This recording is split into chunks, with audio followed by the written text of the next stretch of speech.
22 जनवरी की तारीख सदी की सबसे बड़ी तारीख होने जा रही है, क्योंकि इस दिन रामलला की प्राण प्रतिष्ठा अयोध्या में होने जा रही है। इस प्राण प्रतिष्ठा के पीछे 500 वर्षों से ज़्यादा का संघर्ष रहा। हजारों राम भक्तों ने अपनी प्राणों की आहुतियाँ दी, तब जाके ये भव्य रामलला की प्राण प्रतिष्ठा अब से कुछ दिन ही शेष है। और इस प्राण प्रतिष्ठा की जिम्मेदारी काशी के जो अर्चक हैं, जो आचार्यत्व हैं, उनके देखरेख में पूरी की पूरी प्राण प्रतिष्ठा का जो पूजा होगा वो संपन्न होगा। उसी पूजा पाठ के में शामिल हमारे साथ काशी विश्वनाथ न्यास ट्रस्ट के सदस्य और उस पूजा में शामिल आचार्य के रूप में हैं हमारे साथ वेंकटरमन घनपाठी जी।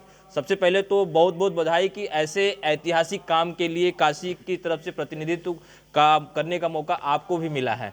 क्या है पूरा इस धार्मिक आयोजन का, क्या रूपरेखा होगी, कैसे पूजा होगी, कितने दिनों तक चलेगी, क्या क्या पाठ होंगे, जरा विस्तार से बताएं। हर हर महादेव, जय श्री राम। निश्चित ही पूर्व जन्म का पुण्य है, पितरों का पुण्य है कि हम लोग को इस राम जन्मभूमि का जो रामलला का प्रतिष्ठा होने वाला है उसमें हम लोग इसमें जा रहे हैं। इस अनुष्ठान को संपूर्ण करने के लिए जा रहे हैं। निश्चित ही हम लोग के लिए परम सौभाग्य है, क्योंकि 500 साल का लंबा ये तपस्या रहा। कई हम लोग के पूर्वजों ने इसके लिए बलिदान किया है, क्योंकि राम हम लोग के आस्था, हम लोग के हृदय में बसते हैं, जहाँ उनका जन्मभूमि है। तो ऐसे विशेष जो रामलला का मूर्ति का स्थापना होने वाला है 22 तारीख को, 18 तारीख से इसका अनुष्ठान शुरू हो जाएगा। हमारे काशी के मूर्धन्य वैदिक विद्वान श्री आचार्य जी लक्ष्मीकांत जी दीक्षित जी के नेतृत्व में ये पूरा पूजन संपन्न होने वाला है। प्रथम दिन 18 तारीख को दोपहर को 1 बजे इसका अनुष्ठान प्रारंभ हो जाएगा। पंचांग पूजन बोला गया है। प्रायश्चित्त संकल्प होने के पश्चात गणेश पूजन, नांदी श्राद्ध, वरुण पूजन, मातृका पूजन, नवग्रह और वास्तु पूजन, इसके द्वारा ये कार्यक्रम 18 तारीख को प्रारंभ होगा। उसके बाद जो नूतन मूर्ति स्थापना होने वाला है उसकी शुद्धता के लिए अधिवास हमारे यहाँ शास्त्रों में बताए गए हैं, क्योंकि जब मूर्ति बनते हैं उसमें हथौड़ी, छेनी सब लगते हैं, कई प्रकार के उसमें दृष्टि भी जो पड़ते हैं वो भी भिन्न होता है। उसको दूर करने के लिए हमारे यहाँ अधिवास बताए गए हैं। घृताधिवास, जलाधिवास, अन्नाधिवास, एक ऐसे अनेक अधिवास बताए गए हैं जिसके द्वारा मूर्ति की शुद्धता की जाएगी। उसके पश्चात मूर्ति का एक दिन भगवान शैया में जाते हैं तो उसके पहले उनका भव्य शोभा यात्रा होगा। शोभा यात्रा होने के पश्चात शय्याधिवास होगा, जो एक दिन भगवान निद्रा में जाते हैं। उसके पश्चात 22 तारीख को प्रातः काल में जो हमारे जो शरीर से लेके नीचे नाखून पैर तक जो प्राण होते हैं शरीर में, उस तरह उस मूर्ति में प्राण के लिए अंगन्यास हमारे यहाँ शास्त्रों में बोला गया है।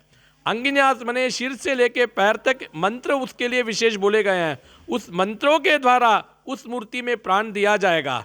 उसके पश्चात जो हमारे यहाँ अभिजीत मुहूर्त बताया गया है उस दिन के लिए, उस मुहूर्त में हमारे यहाँ कुशा को बहुत पवित्र लिया गया है, क्योंकि उसमें भगवान साक्षात नारायण वास करते हैं।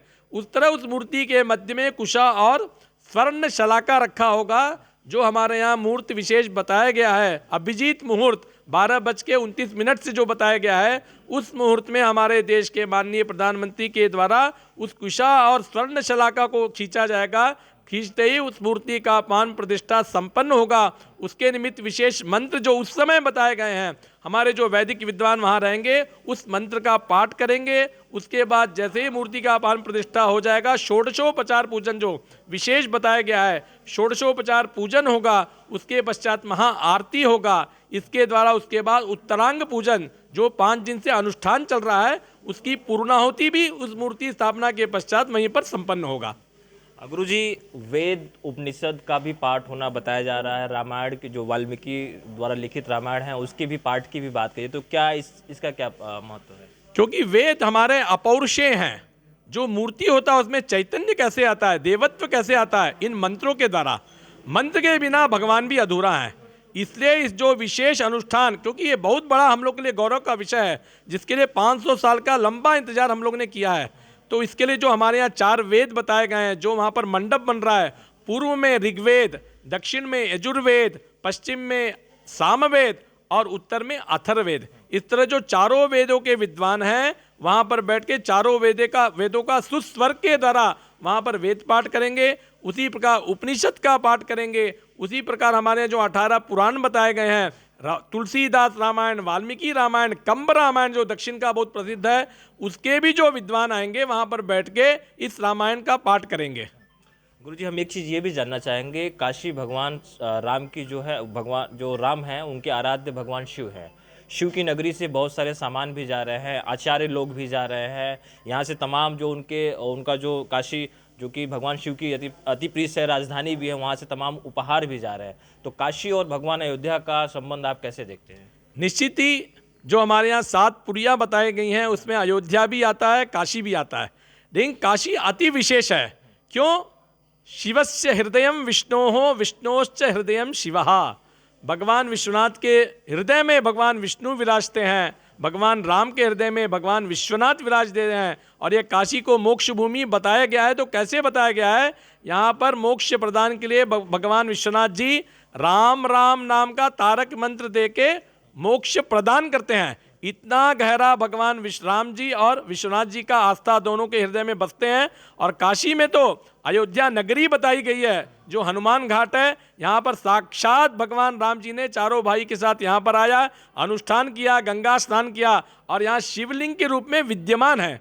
इसलिए काशी और अयोध्या का भगवान राम और विश्वनाथ जी का बहुत परस्पर हृदय से एकदम संबंध है, इतना विशेषता है। तो इसलिए काशी का हम लोग और महत्व भी बढ़ जाता है जब अयोध्या में भगवान राम का, जब आप निश्चित ही वहाँ पर साक्षात विश्वनाथ जी भी होंगे, क्योंकि ये हम लोग को मालूम नहीं चलेगा। ये शक्ति जो है निश्चित ही भगवान विश्वनाथ जी भी प्रसन्न होंगे कि उनके आराध्य श्री राम विश्वस्मयी नमः जो बताए हृदय में उनके बसते हैं, उनका जब मूर्ति का स्थापना हो रहा है वो भी उस अलौकिक दृष्टि को देखने के लिए वहाँ पर निश्चित ही वो भी रहेंगे।